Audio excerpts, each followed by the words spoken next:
Welcome to Yeukai Business Show, UK's premier business show where we feature business thought leaders, high achievers, and industry experts. Today's episode is brought to you by World Outsourcing Solutions Limited, a company that specializes in helping executive business owners with virtual assistant services and business growth systems. Here's your host, Yeukai Kechidori.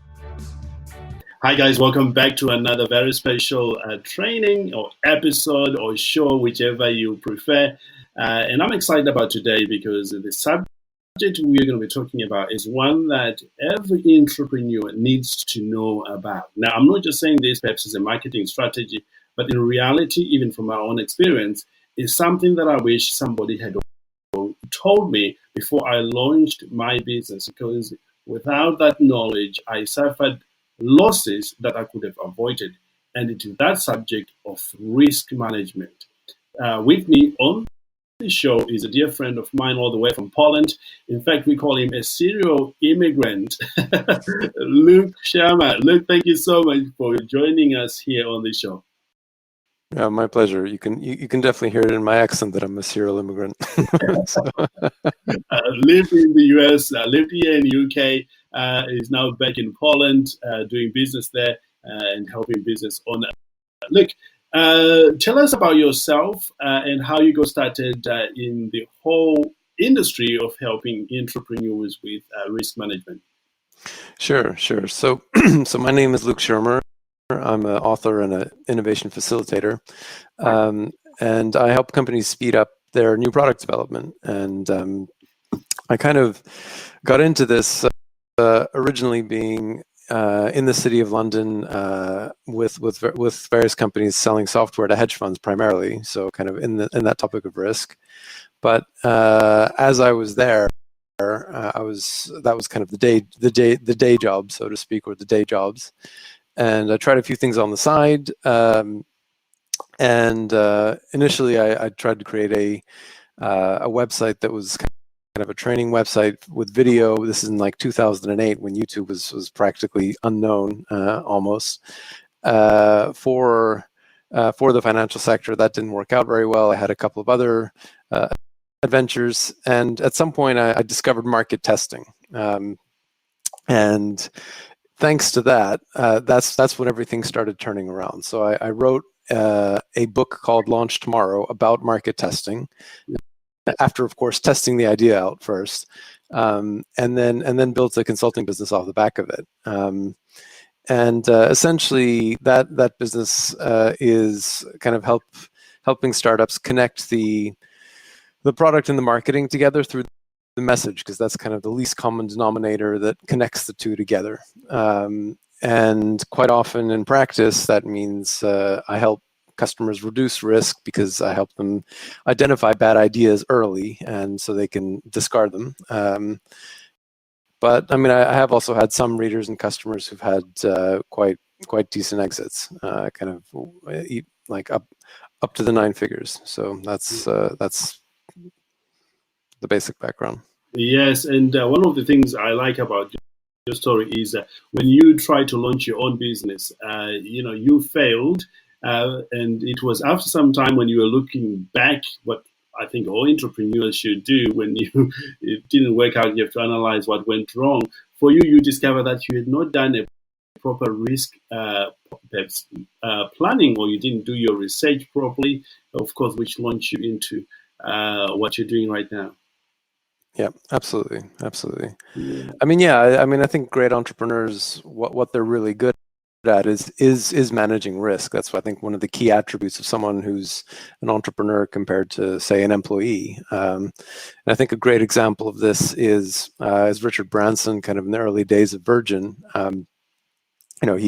He was stuck with his girlfriend on an island. He wanted to get to a different island in the Caribbean. And basically there was a whole bunch of people, everything was locked down at the airport. He wrote something on a cardboard sign to see if people would buy tickets and to be able to share the cost of a charter plane. So that way he limited his risk in organizing a charter plane by making sure that he actually would be able to get people to buy tickets. Then the next step was when he finally got back home, he realized he wanted to start an airline. So he realized he needed a plane, but instead of going and just buying it, he went and negotiated a lease with a 1-year kill contract, so that after a year, if things aren't working out, the company would take it back at a nominal loss for him. So it's I think that it's the risk management mindset, but also being able to turn that into specific things that you do to help mitigate that risk. That's really important. Where you make some plans, you quickly gather some data, and then you make sure up front that there's an easy way for you to cut your losses if you're wrong. Yeah, absolutely. And it's never been so important than the time we live today to be very good at identifying the risk and choosing which one you want to go for. Because let's face it, when doing business, there are certain risks that you have to take, but they have to be calculated. And there are certain risks that you can't afford even to take because you will be out of business completely. Now, let's define what is a risk for those, Luke, that may have a different concept of risk. Let's clarify that for us. In your opinion, as a consultant, how do you define risk for business owners? So there's two main ways looking at it from a financial perspective. So one is either looking at it like in insurance, where they only look at it being a downside, like a potential loss, or there's risk in the financial markets, like stock market sense, where it could be an up or down, but it's basically uncertain. It just goes, the stock market price goes up and down, and it's crazy. And both of those are kind of technical terms for risk potentially. So yeah, I think that's kind of in the financial market sense. I mean, I think in a startup sense, or certainly in a tech startup sense, the risks tend to be somewhat different. I mean, so looking at the most common reasons that tech startups don't do very well, based on lots and lots of postmortems. These are gathered together by CB Insights. So the most common reason why tech startups fail is that there's no market need. So the product that was built, there was no market on the other side of it who actually wanted the product. It is actually very interesting. Look, sorry to cut you out there. That the number one risk, according to the analysis that you and I were looking at earlier on, is there is no market for the need that the business owners are going into. You would think that people would do their market research first before they actually go into business, but it's not the case. It's yeah, so I think this may be more specific to tech startups, in that with tech startups, you've got a number of things at play at the same time. So you're building something that's never existed before. So you've got all the technology risk, you've got the market risk of whether or not somebody's going to want it and be willing to pay for it. Yeah. You've got potentially things like regulatory risk, because if you're building something that never existed before, then there won't be any regulations for it. So so there's all kinds of these other things. So essentially, especially in the tech startup case, I think the stereotype is the inventor or the inventing team that locked themselves in a room and like come up with some grand vision, kind of mad scientist style, right? And then they walk out of the room, and then it turns out that, well, okay, you like it, but nobody else really does. So, yeah. Or at least they aren't willing to pay for it. Or they're not even ready for it, Yeah, exactly. It could be before its time, right? So, and that consistently for the last I think 20, 30 years, it's been roughly over 40% of those, looking at various studies that I've seen. So the next most common reason is the startup ran out of cash, which is understandable. And the next most one, the third most common reason, is not the right team. And if you go down through the other ones, I mean, most of the first, I think the first, almost the first 15 are all internal reasons for the startup idea not working out. So it's it's pretty much related to things around, to some extent, the managerial skill of the team, but also how the team coordinates and how they make things come together. And it's not what a lot of people, especially in the first time around, certainly I did this, focusing on, what the competitive environment is, the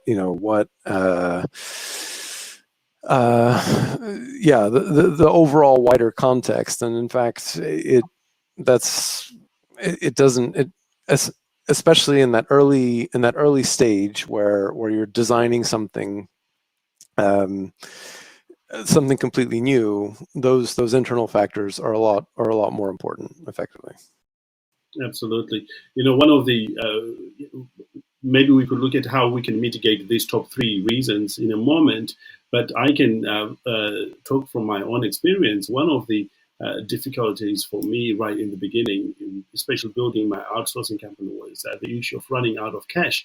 Because at the time I was working, and out of that, perhaps the wages I was getting, I was taking a portion of it and putting it in business, and it's balancing out. In your experience, how have you seen some maybe tech companies overcome this risk?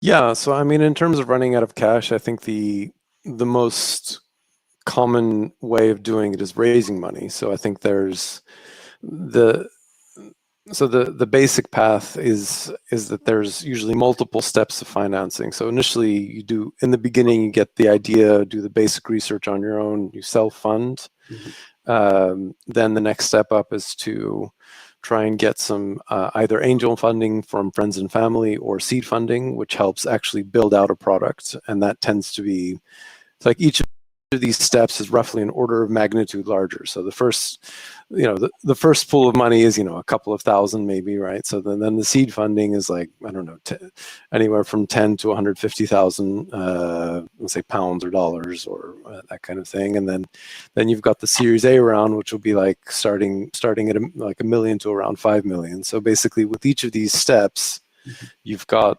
You're putting in more money for something that is already working, and the only thing that it needs is more money to be able to keep going. Yeah. And in fact, that in and of itself is a risk mitigation strategy, right? That you only invest the money once you know that in fact it looks like it's still worth pursuing this idea, and it's proven itself, and it just makes sense to keep going. Other than that, I think being very clear about what you're spending the money on is quite important. In that,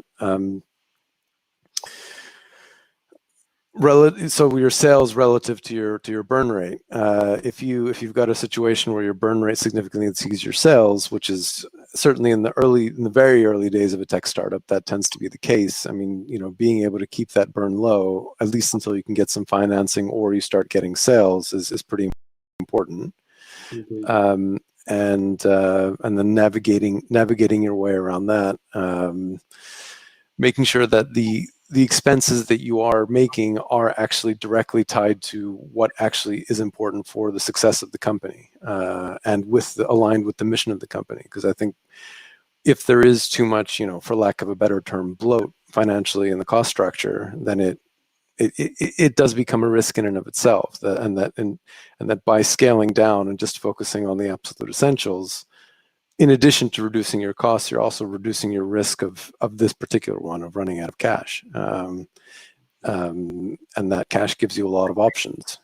Absolutely. For those listening, I did a recording with, somebody by the name Rina Tranquille, who goes into further details. She's an accountant who has an extensive knowledge on how you can acquire funding for your business. You may want to check out on the Yeukai Business Show site for Rina Tranquille, or another guest of mine that was Tanya Shoza.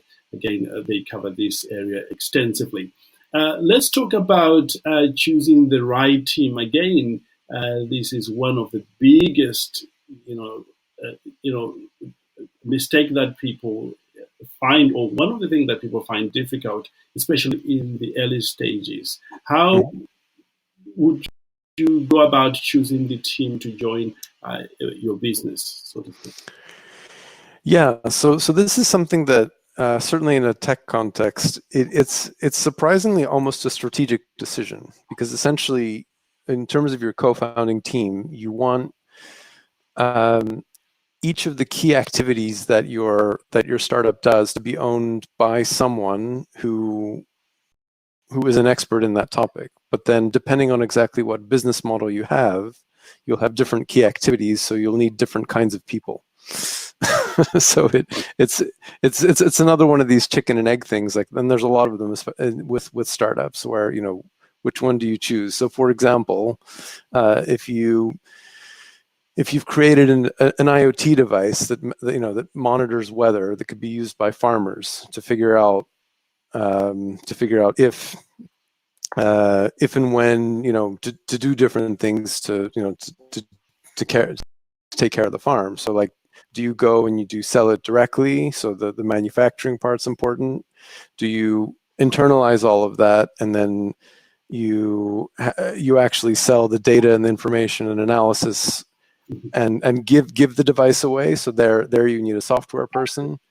Of course, you've got marketing and finance and that kind of thing too. But it's depending on exactly which direction you go with a particular device or technology, it could have a very different implication in terms of what the right team is, in terms of the actual team members.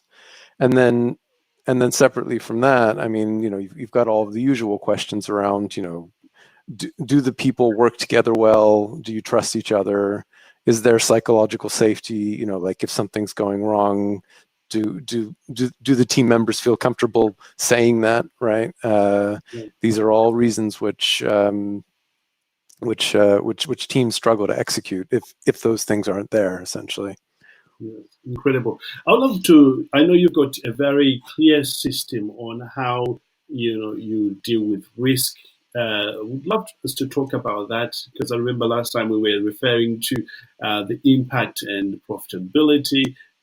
We were talking about the margin of safety and all that. Can we dive into that for a moment? Sure. Yeah. So, I mean, I think the kind of baseline here is that, I think with risk, yes, there is a financial component, but I think the baseline here is that everyone makes decisions based on emotion, and if your emotions can be clouding your judgment, basically. Absolutely. And in the context of risk, especially. So, a really, really good piece of advice I got in a smoky pub in London from a good friend, basically back in the early days, was, if you're not sure what to do, the best thing you can do is figure out what your biggest fear is and go face it. And what that did for me, I mean, in my particular case, I did tandem skydiving, because I'm a little uncertain about the whole heights thing. What that did for me after I did it, I mean, even though it had nothing to do with my business, is that suddenly I saw everything a lot clearer, and what actually was a risk was clear, and then a lot of things which I was just getting worried about and overblowing, just kind of, okay, I realized, okay, it's irrelevant. And also, I think the few months after I did that were probably one of the most productive months of my life. But what I think in practice, what that did is it kind of calmed down this overall almost fight or flight lizard brain freeze reaction which I was having, which basically made it difficult to be able to think about risk because of this. So that makes it a lot easier, I think, to do that. And once you do have that baseline, I mean, in a tech context, I think it's fair to say that the most common type of risks for the early stages when you're designing something is you're trying to maximize your learning, because you can have risks where there's things you don't know about that you don't even know that you don't know about them. So these unknown unknowns, and so I think a good example of the way I approach this is when I actually was for a client taking over like a 30-person project. They were working on a new product, and I was just feeling overwhelmed. There was lots of people. Everybody had their own agenda, their own concerns, their own. This is both the stakeholders, the people who I was given to help make this whole thing happen.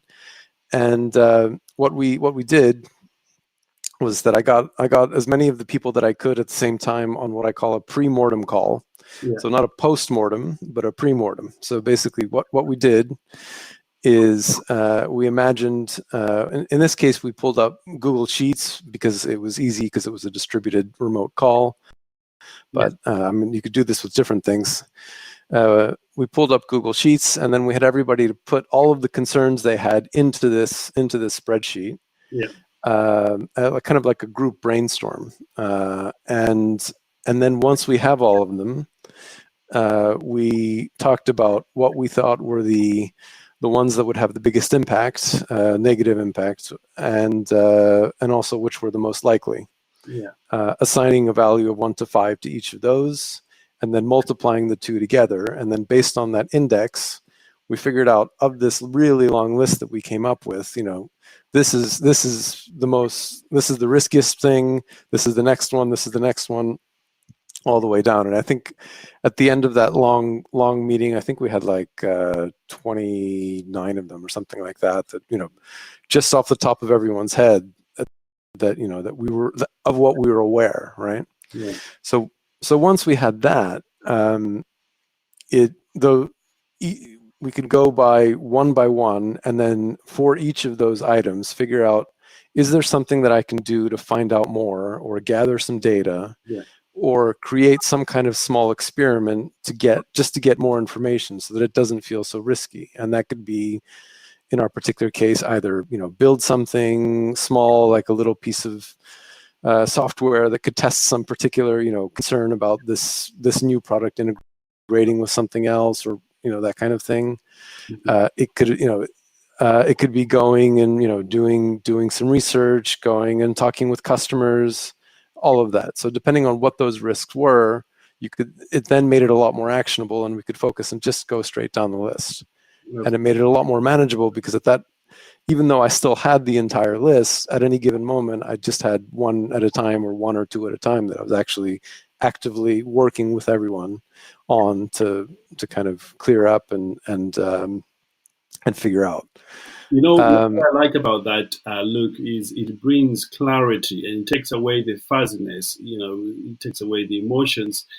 We use a similar approach, in our mastermind, when we are identifying, where somebody is right now and where they would like to go, and what are sort of things around that are not realistic, or that have a low impact on their progress, or in them reaching a particular goal. So I love the analogy, and it works in any business, not just in tech startup, but even in your business as a business owner. You get all your team together, from different departments, and put things together. Once it's out of your head and it's on the paper, you can see it clearly, and you can see, okay, what actually are we dealing with here? What is actually stopping us? So it's a really powerful way of getting to the bottom of things. I think it's worth adding that it wasn't just used at that meeting. Like that became a living document that I used for the next few weeks, so we would add things, remove things, cross them off, that kind of thing, until we finally got into the weeds. But at least we were sure that all of the major things that we were aware of were gone. And yes, sometimes we found new things that we needed to add and then sort and figure out. But it was just a really useful way to actually start working on a new idea. So yeah, outstanding. So this is kind of more for the more general existential risk for startups, where there's just, it could be a totally different business model or technology. I mean, I think beyond that, you've got, let's say, more standard financial risk. I mean, more or less what we were talking about before. So this relationship between burn rate and sales and that kind of thing. I mean, I think the way that I think about these risks, it kind of reminds me back when I was still in college. I was interning for an economist whose name was Robert Summers, a well-known guy, and I basically, this was in the 90s, and I wrote a program to make this really fancy spreadsheet with charts and everything, and then the diskette that I put it on actually died. So essentially, the file got corrupted right when I had to give it to him. When I agreed I had to give it to him, so I came to him. I had nothing to lose by telling him what happened. I said, "I'm really sorry, but I've got to do this again. I lost it." And he said, "Well." Again, and he saw that I was really concerned and distraught that that because of this loss, basically. And he said, "Listen, is it a loss that can be measured in financial terms?" And I was like, "Well, yes, it's a question of time." So he said, "Well, then it's not that big of a deal. If it's something that you can't measure in financial terms and it's a loss, then that's a completely different scale of problem. Whereas if it's just something that you can express as, at the root as some kind of number, that means that it's something that you can either plan ahead for by having a financial buffer, or buy insurance, or there's a whole bunch of standard ways of dealing with it, which you can then do. And I think that, I guess you would expect that of an economist, right? But it's been a really useful way to be able to step back when something bad does happen, and then think about it, reduce it to something which is then actionable and manageable as a business owner. That it just becomes a money problem at that point. Like, where do we get the money to cover it, or where do we, how much money do we need to save up, that kind of thing. And you have an interesting story you were sharing with me earlier on about the buffer of the buffer approach to safety. About Warren Buffett. You want to talk about that? Yeah, sure. So Warren Buffett has this approach to investing, where he looks very much at the amount of cash that a company has as part of his process of figuring out whether he wants to buy companies, and essentially. What he kind of looks at there, he calls it a margin of safety. And what he's looking at there is kind of the amount of sales you can afford to lose before losing profitability. And then also, in terms of, how much cash the company has on hand.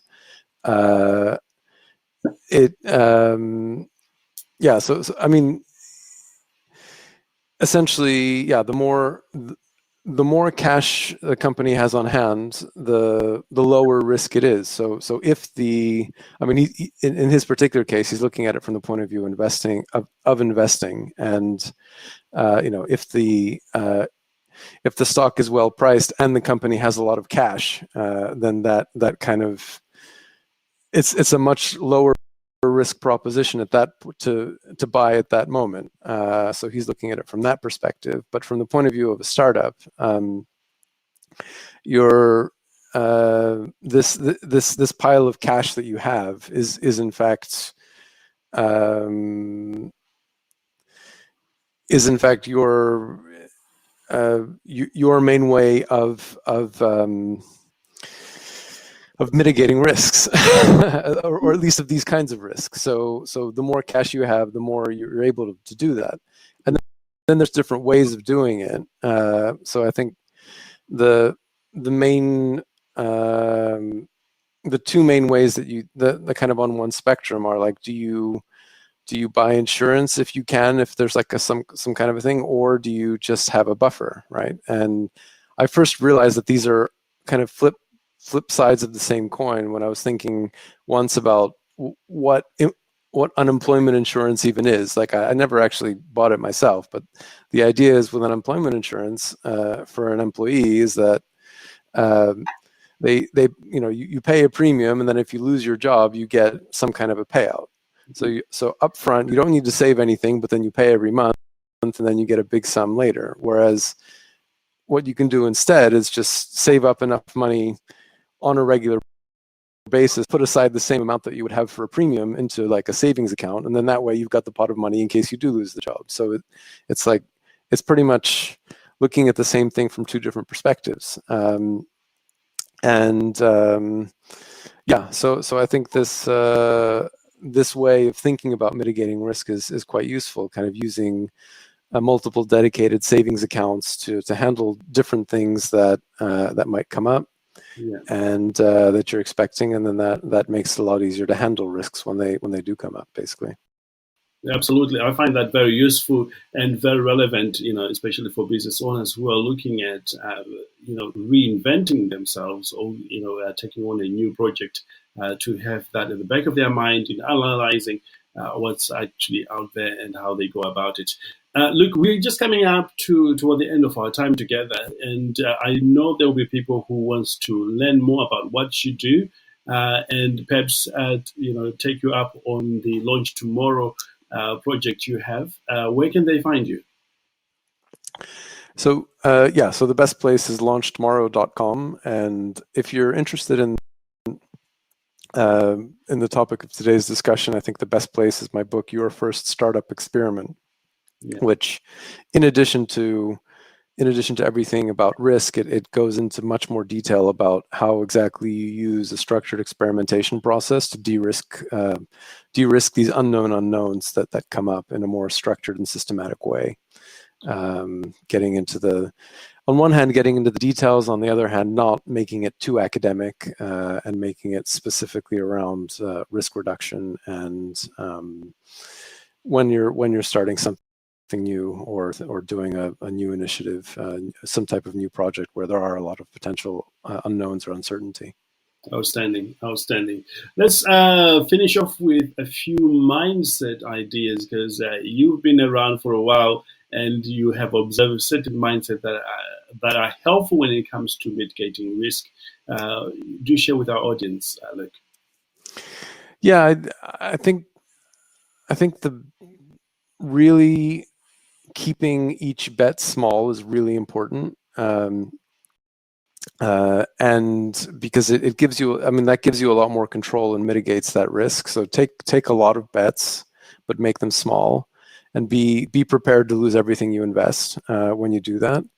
And I think the best example where I was quite surprised, I remember talking to a trader in a hedge fund, actually, who basically was convincing me that by trading in and out of a particular instrument, which would be all over the place during the day, by managing exactly how much exposure, so how much money that it put into that instrument throughout the day, he was able to make money regardless, like under conditions of near randomness. And in fact, the main thing which he did have control over in this seemingly completely random context of financial markets, kind of similar to entrepreneurship, really. Like it's a totally blank slate. You can decide whatever you want to do, and then you go where you want. But the main thing which he did have control over is how much money he had in it and at what moment. And I think from a mindset perspective, even when things do seem completely random, that gives you a lot of control. So managing that position size or the amount that you put in is super important. Yes, yeah. And I love the story you told me earlier on about Chris Rock. It just paints the whole picture. Maybe you could share that with our audience as closing remarks.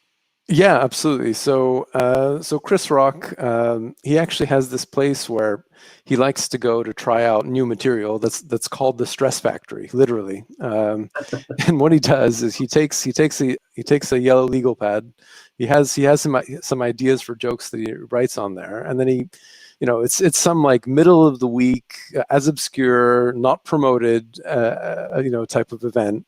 And of course, a lot of people show up because it's Chris Rock, and then he goes and he tries these jokes, and a lot of them fall flat, and he's expecting them to fall flat, but he tries them, and then he tries them on a couple of nights to see if it's not like a timing issue in terms of when the way he delivers it, or is it just literally the joke itself that's the problem?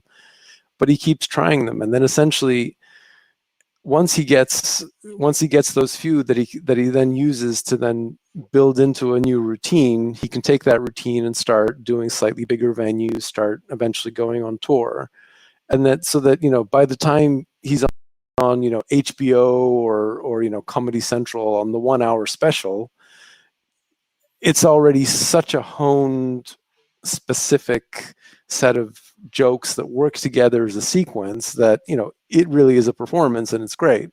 But you wouldn't know that by going to the Stress Factory. So and yeah, it's more or less from a mindset perspective that type of process where take lots of little bets, little risks, and then build out from there and hone it, and then build your products and go from there. Outstanding. Well, look, thank you so much for sharing that with us. There you have it, guys. This is one of those subjects that I wish somebody had told me about right from the get-going, and you have it absolutely right now. And if you are joining us at the event, we will have Q&A at the end of the day, so which means you can ask questions around this topic, and we'll be able to answer you. If you are not able to join us there, just send questions in the community, or just send Chris a quick email. You can visit Chris on launchtomorrow.com. There you'll be able to connect with him nicely. Listen, whatever you do something. The name of the game is action. Do something. It's not enough just to know about it, to think about it, to meditate about it. You have to apply what you know. And you have a lot of great information today. I know that it's going to help you in your business. With that said, have a great day, and look forward to catching up with you again very, very soon. Look, absolute pleasure, my friend, to have you on the show. Yeah, it's my pleasure. Thanks, Yeukai. Okay, take care now. Thank you for listening to Yeukai Business Show. We will be back to bring you more episodes with success stories and advice straight from the experts. Want more? Check out www.yukaibusinessshow.com. Get your free trial of our virtual assistant service today. Just visit www.worldoutsourcingsolutions.com. Quote WOS18 or send us an email at support@worldoutsourcingsolutions.com.